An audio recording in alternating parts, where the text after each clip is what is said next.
Los Templarios. Los Templarios son la orden de caballeros más icónica y llamativa de la Edad Media. Su figura ha servido de inspiración para mitos y leyendas que los caracterizan como héroes de grandes hazañas, protectores de grandes tesoros y secretos e incluso de conocedores expertos de esoterismo y magia. Pero fuera de la literatura fantástica creada alrededor de ellos se halla la historia de una injusticia, la historia de una orden creada para proteger a los peregrinos que visitaban los lugares santos del cristianismo en Oriente y la defensa de estos territorios frente a las incursiones musulmanas. Con el tiempo lograron acumular grandes riquezas a través de diversos medios. Estas riquezas, junto a algunos rumores de desacuerdos entre líderes de la Orden del Temple y monarcas, llevaron a la injusta destrucción de la Orden de los Caballeros Templarios a través de mentiras y acusaciones falsas. De hecho, ninguna de estas acusaciones fue probada. El Papa Clemente V declaró haber disuelto la orden debido a que su imagen había quedado muy desprestigiada como para seguir funcionando. Así, la Orden de los Templarios dejó de existir, pero surgieron mitos en torno a ella. Incluso hoy en día siguen creándose nuevas leyendas acerca de los Templarios, muestra de la fascinación que su figura causa en el imaginario colectivo. Veamos a continuación un poco de historia para comprender los hechos y acontecimientos de la caída e injusto fin de los Caballeros del Temple. Fue la primera orden militar fundada dentro de la Iglesia Católica. Sin embargo, aún no hay certeza de cuándo se fundó, tampoco hay acuerdo sobre exactamente con qué fines y circunstancias. Según el arzobispo Guillermo de Tiro, quien nació en el año 1130 y fue historiador de las Cruzadas y la Edad Media, los primeros templarios fueron un pequeño grupo de caballeros de la nobleza que se pusieron al servicio de Cristo.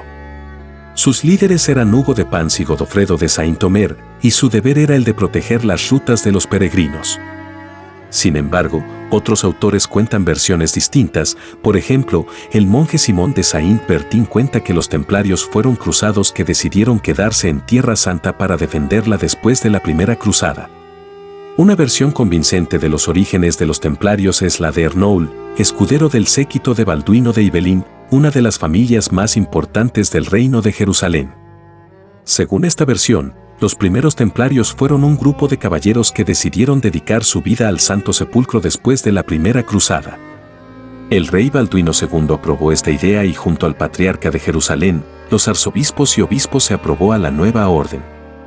El apelativo de templarios se debe a que en un inicio vivían en el palacio situado frente al templo del Señor.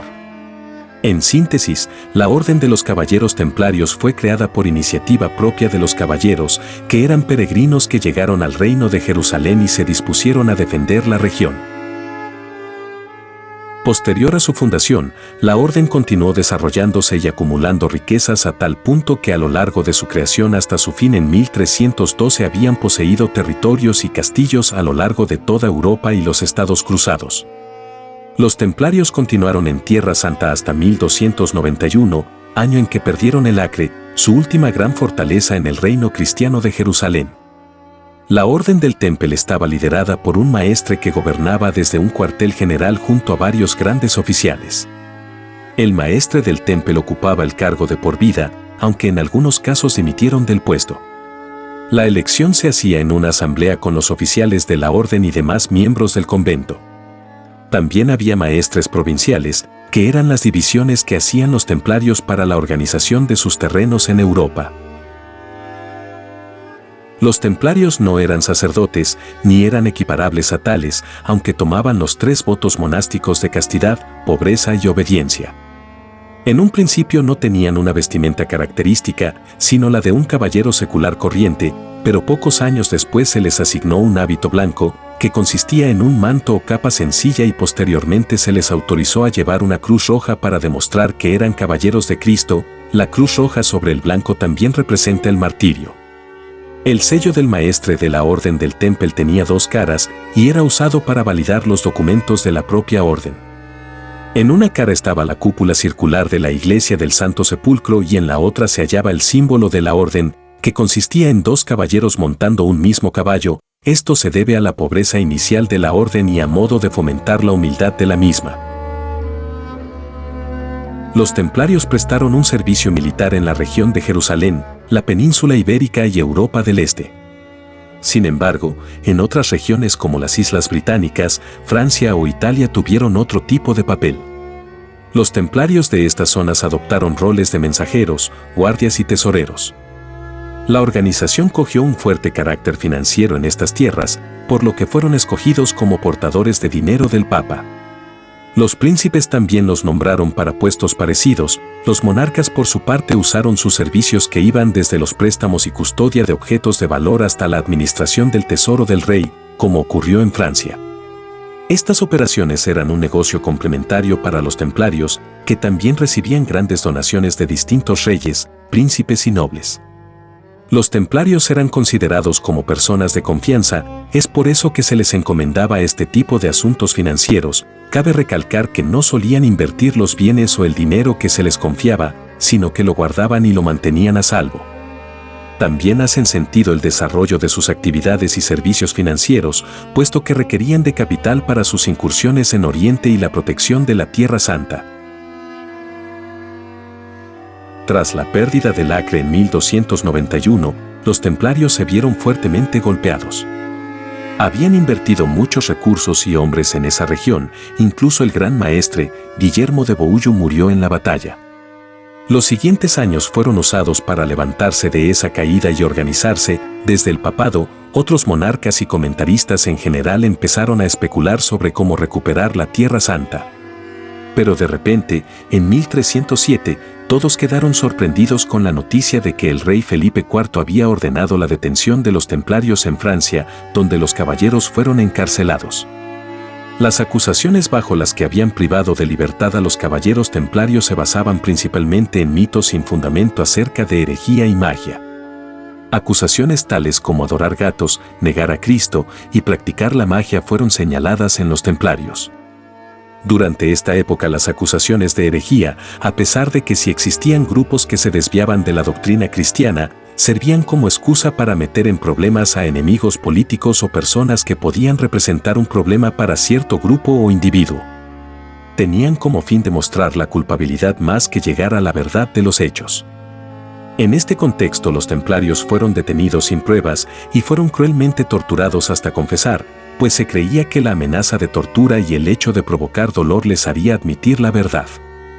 La realidad es que muchos acusados terminaban admitiendo un crimen que no habían cometido, por temor a ser duramente castigados. La verdad es que las acusaciones contra los templarios eran falsas, nunca se demostraron más pruebas que las supuestas confesiones de los caballeros. Las acusaciones de magia, por ejemplo, no tenían posibilidad por el hecho de que era considerada una ciencia demasiado culta, almacenada en libros escritos en latín, la lengua de la erudición y que mantenía a los iletrados fuera del alcance de la materia.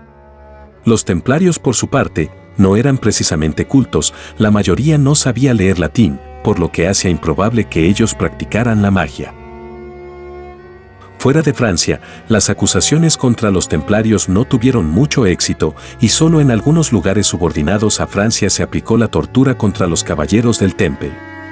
En Inglaterra, Alemania y Aragón, entre otros lugares, casi no se usó la tortura y la mayoría de los miembros negó las acusaciones que se le hacían a la orden y hubo pocas confesiones. Finalmente, el 22 de marzo de 1312 el Papa publicó una bula en la que afirmaba que no se había hallado culpable a la orden, pero que había sufrido un desprestigio tal que no podía seguir existiendo y que por ese motivo tenía que disolverla.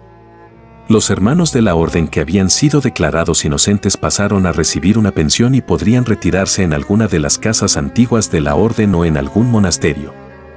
Otros, como el gran maestre, Jacques de Molay, que se habían resistido a admitir las acusaciones, fueron juzgados y condenados a cadena perpetua. Jacques de Molay protestó la decisión y fue quemado en la hoguera. Se cree que la principal razón para buscar la eliminación de los templarios fueron las necesidades económicas de Felipe IV, quien vio en las tierras de los templarios un alivio a sus apuros. También se piensa que fue una forma de demostrar su poder sobre el papado y dejar a todos ver que estaba bajo el control del rey de Francia. Algunos dicen que podía deberse a una disputa por dinero entre Jacques de Molay y Felipe IV. Tras la disolución de la Orden del Temple, la mayoría de sus bienes fueron entregados a la Orden del Hospital de San Juan, Algunos fueron recuperados por sus donantes, confiscados por los reyes o entregados a nuevas órdenes creadas. Con el paso del tiempo, la literatura y diversos mitos transformarían la figura del templario, volviéndolos expertos conocedores de la magia, de secretos y descubrimientos que debían de mantener fuera del conocimiento de los demás e incluso como protectores del Santo Grial. Por su historia e influencia, como la posterior leyenda creada a partir de ellos, los caballeros templarios son sin duda la orden militar más conocida y distintiva de la historia. Suscríbete para más contenido.